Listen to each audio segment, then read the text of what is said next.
problem here. This is Houston. Say again, please. Houston, we've had a problem. We've had a main B plus undervolt. Roger, main B undervolt. Okay, stand by, 13. We're looking at it. In 1970, the Apollo 13 mission to the moon was aborted when an oxygen tank exploded, crippling the spacecraft almost 300,000 kilometers from Earth. Despite the disappointment about the mission, Americans were only focused on getting their 3 astronauts home alive, which they did, but only just. In 1995, director Ron Howard released a docudrama, Apollo 13, about the mission and the extraordinary lengths both NASA and the astronauts undertook to get the men home. In one scene, Ed Harris, playing the director of flight operations, said that the capsule would have to circle the moon and then let the law of gravity slingshot it back to Earth. So that's what they did, and it worked. Natural law did exactly what they expected. We live in an astonishing world, one governed by these natural laws, and they work with predictable regularity, as demonstrated by the Apollo 13 rescue. In fact, some people think that nature and natural law are all that exists and that nothing occurs without them. That represents, however, a very narrow view of reality. This program, another in the series on the meaning of Jesus, examines some of the miracles that Jesus performed that went beyond what natural law would ever allow. In today's program, called The Power of the Highest, we will look at some of those miracles and at the hope that they point us to, a hope way beyond anything that this world, with all its natural laws, could ever offer. It has stood the test of time. God's book, the Bible, still relevant in today's complex world. It is written, sharing hope around the globe.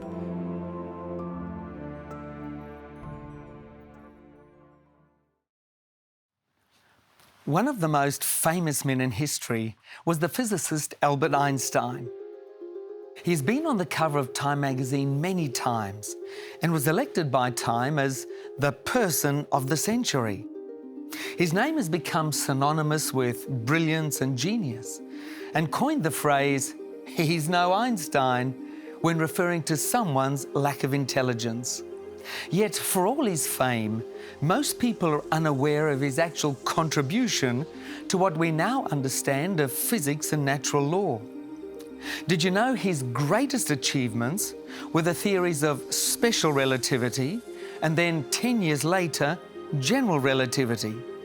Today, let's look at just one, special relativity. Now, special relativity is a theory about time that hypothesizes the faster one moves, the slower time goes. A concept that has since been popularized in science fiction, such as in the movie Interstellar. His theory can be visualized by using the so-called twin paradox thought experiment. The experiment takes identical twins at, say, 25 years old. One twin goes off in space at speeds close to the speed of light. The other stays on Earth. 40 years later, the twin in space returns home. His twin on Earth is 65 years old. But the returning twin, having been moving so much faster, is only 27. An incredible concept, made even more amazing when you realize Einstein developed the theory and published his paper while sitting at his desk in a patent office in Bern, Switzerland in 1905 at the age of 26. Many stories about Einstein exist, some true, others not. While the one mentioned previously about him in the patent office is true, one of the great myths is that he was a lousy student. That's false. Though some teachers saw him as lazy, most knew that he was highly intelligent. What they didn't know, though, was just how intelligent. It's one of his childhood stories that demonstrates the power of the highest so well. Let me read the quote to you. Einstein had been only 4 or 5 years old when his father gave him that compass. It was one of those small tokens that somehow changed the world. Watching the way an invisible force always guided the compass needle north had convinced Einstein that something deeply hidden had to be behind things. And that's right, isn't it? I mean, right now, according to scientists, we are being bombarded by cosmic rays and particles coming from the sun. Yet we don't see or feel them, do we? Or think about radio waves all around us at any given time. How many mobile calls are in the air all around us? But they are hidden, existing at a deeper level than what our senses reveal. Imagine downloading through Wi-Fi the movie The Godfather to your tablet or other device. Digitized images of Marlon Brando, Al Pacino and Diane Keaton are all being pulled out of the air all around you, hidden and behind things as it were, until they make it onto your device and you hit the play button. And just as there are physical forces that we don't see, there are spiritual forces as well. There is a spiritual world out there that interacts, touches and impacts on us, even though we don't see or understand it any more than young Einstein saw or understood the hidden forces behind the compass needle moving. The world is much greater than how it appears to us. The Bible teaches this. It also imparts an important truth we can learn from the life of Jesus Christ. This program is one of a series on the meaning of Jesus. In a previous program, we've seen how the birth of Jesus shows us just how important we all are. His coming to this world to be born as one of us reveals that by virtue of just existing as a human being, we each have intrinsic value and worth. It's not what we do, what we accomplish, how much money we make, or how many degrees we earn that gives us worth.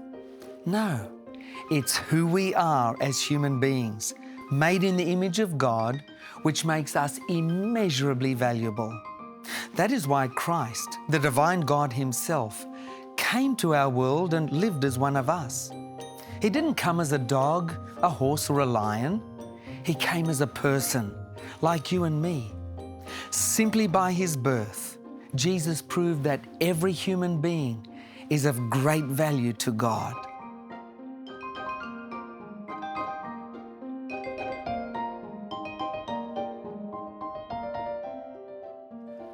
And that is one of the most important truths we can learn from the meaning of Jesus.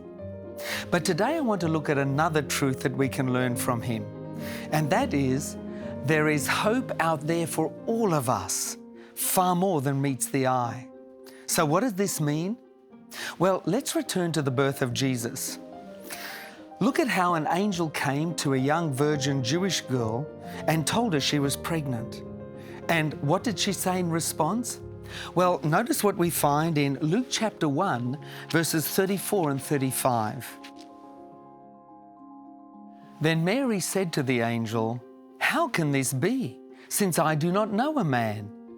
And the angel answered and said to her, "The Holy Spirit will come upon you, and the power of the highest will overshadow you. Therefore also, that Holy One who is to be born will be called the Son of God." Mary might have been a young woman, but she knew how babies were conceived. So how could she be pregnant if she'd never been with a man? Well, the angel gave her the answer. The power of the highest will overshadow you. The power of the highest will overshadow you? Now, that's fairly hard to swallow. Effectively, the angel was saying to Mary, "Yes, Mary, I know that you're a virgin and that by natural means alone, it's impossible for you to be pregnant. But the highest, God himself, isn't restrained by natural means, and your pregnancy is the result of the power of the highest working outside these rules. In other words, he was telling her that it was a miracle, and that the natural laws of this world can't limit the power of the highest.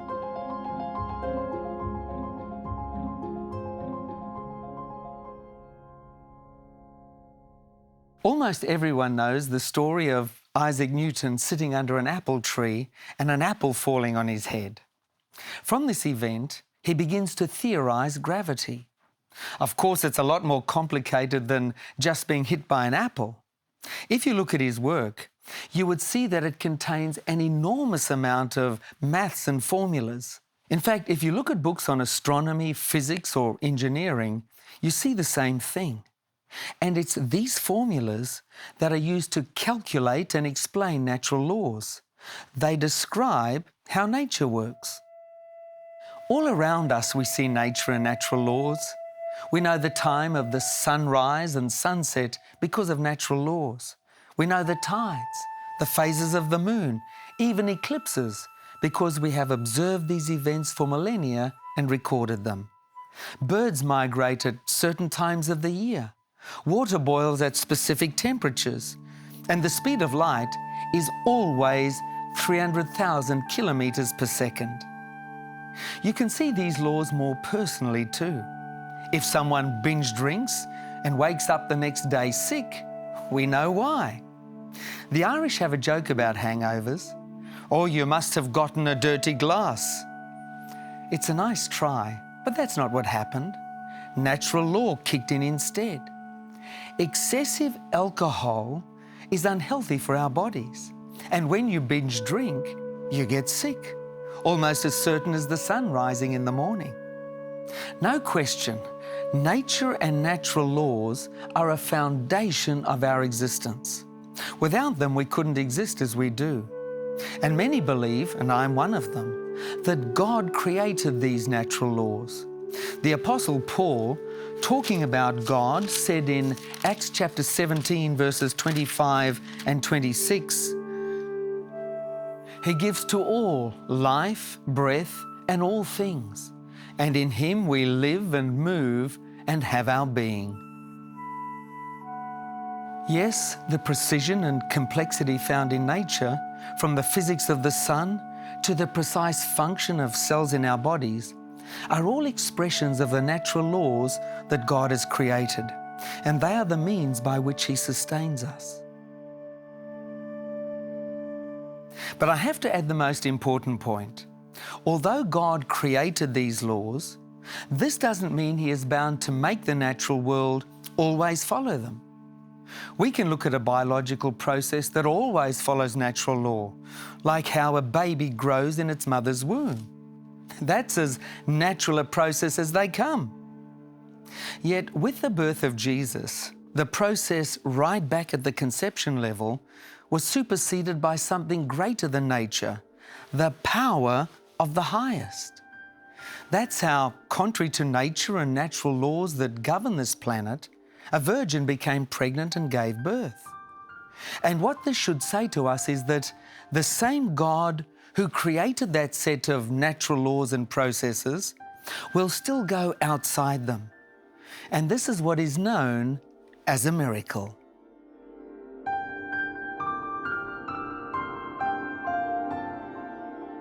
I like the paintings of Henri Matisse, and others do too, which is why his L'Odalisque Harmony Blue sold in 2007 for about $33 million US.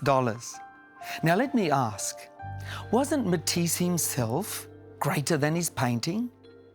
His creation reflected something about him, that we're sure of, but it didn't encapsulate him, define him, and it certainly didn't limit him.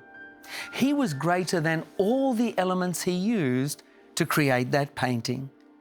And in the same way that Matisse was greater than the colors, canvas, and strokes of his painting, so God is greater than the world that He has made and the physical laws He uses to maintain that world. If you believe that God created the universe and the laws that run it, then it's logically possible that He can work outside of those laws if He chooses to. And it's when God goes beyond and works outside those laws, we have a miracle. And Jesus did a lot of miracles, and these miracles teach us at least two things. They teach us that there's a reality out there greater than what scientists in laboratories doing a lifetime of research could ever discover. And they point us to a hope that science never can. Let's see what I mean. Let's look at one of the first recorded miracles that Jesus did. It was at a wedding, and Jesus comes to the ceremony where His mother tells Him that the hosts have run out of wine. Now, from our perspective, this might hardly seem catastrophic. You go buy more. But that wasn't an option back then. And even worse, Jewish weddings were big deals, extending over days. And the hosts were expected to provide for the guests. The lack of wine would have ruined it all. So Jesus tells the servants to take 6 stone pots and fill them with water, each containing about 100 litres apiece. What happened next? Well, let's read about it in John chapter 2, verses 7 to 10. Jesus said to them, "Fill the water pots with water." And they filled them up to the brim. And He said to them, "Draw some out now and take it to the master of the feast." And they took it. When the master of the feast had tasted the water that was made wine and did not know where it came from, but the servants who had drawn the water knew, the master of the feast called the bridegroom. And he said to him, "Every man at the beginning sets out the good wine, and when the guests have well drunk, then that which is inferior. But you have kept the good wine until now."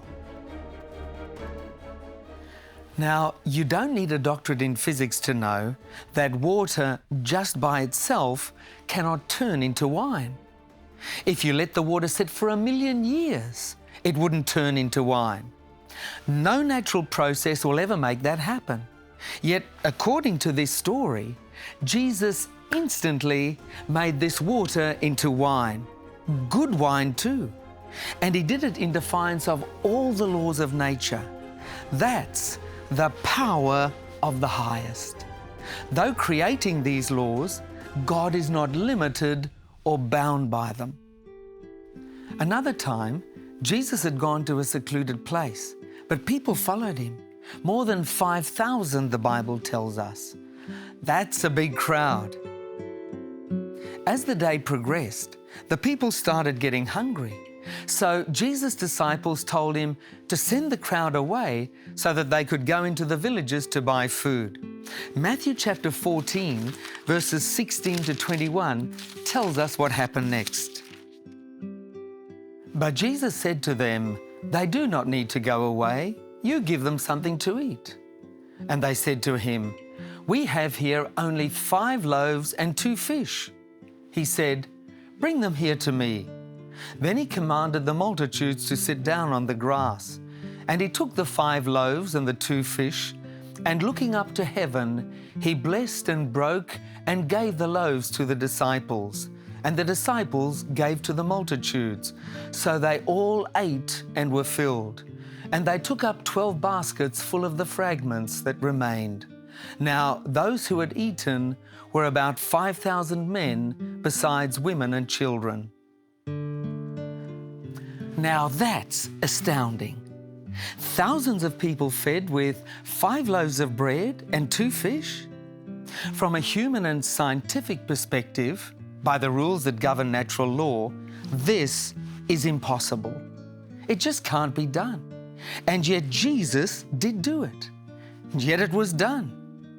All this means, very simply, is that human, scientific and natural law perspectives just don't tell the whole story about our world. There is more that occurs around us than can be explained by formulas and maths. Let's look at it this way. Suppose you don't believe in God, but believe instead that creation is all the result of chance. You believe that we just happen to exist as freak accidents of nature. Or as one scientist said, we are just a chemical scum on the face of the earth. If this is what you believe, then this talk about Jesus' miracles is debatable. It'll mean nothing to you. But if you believe that God did create the universe and the laws that run it, then there's nothing illogical about Him working beyond and outside these laws. And when He does, then we see miracles. Though Jesus did many other miracles, there's one more that demonstrates this point about God's power, but in a different way. However, it's just as astonishing.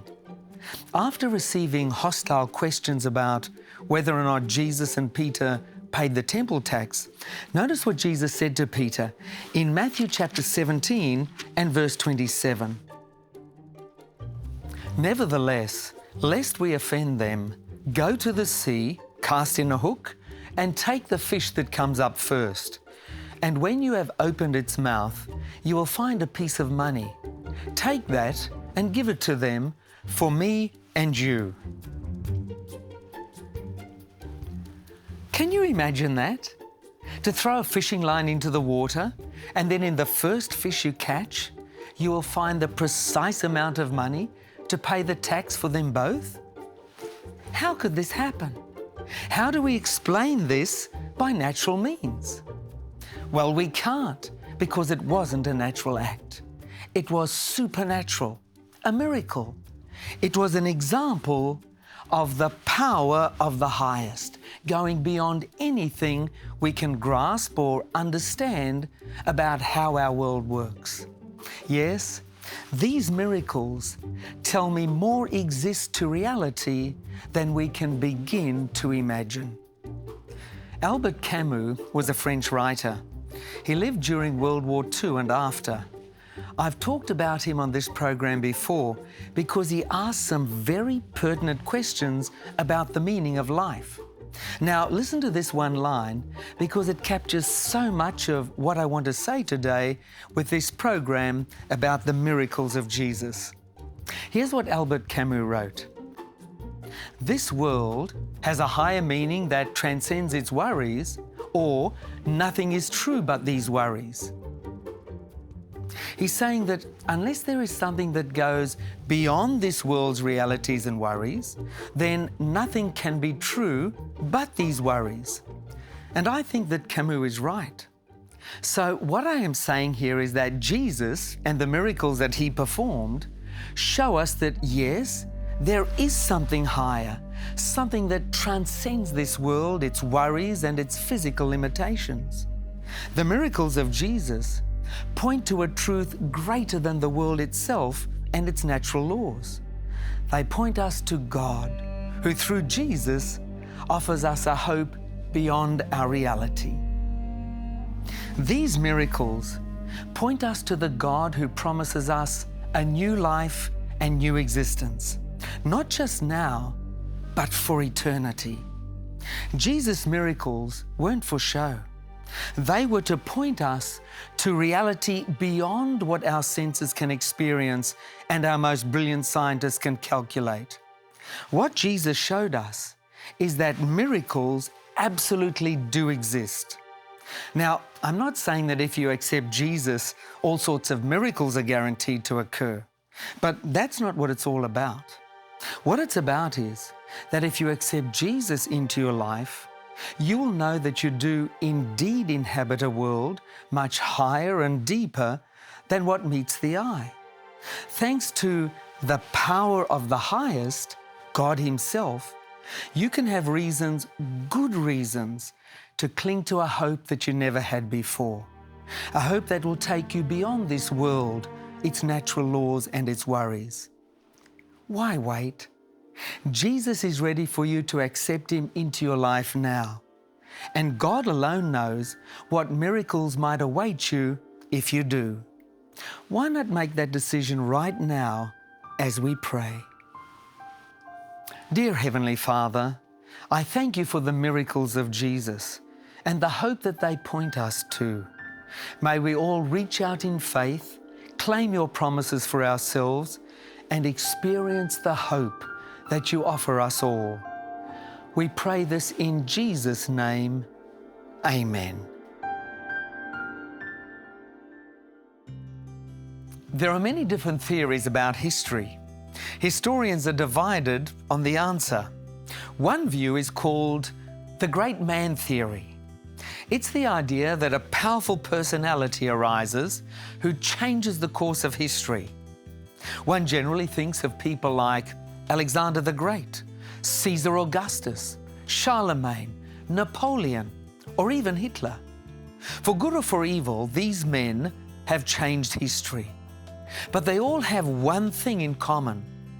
All led great and powerful armies in their lifetime. In contrast, there is Jesus of Nazareth, who truly has exerted more influence in history than any of these men, maybe even all these men combined. But what's so amazing is that Jesus did it without leading any army, without even having a massive following during his lifetime.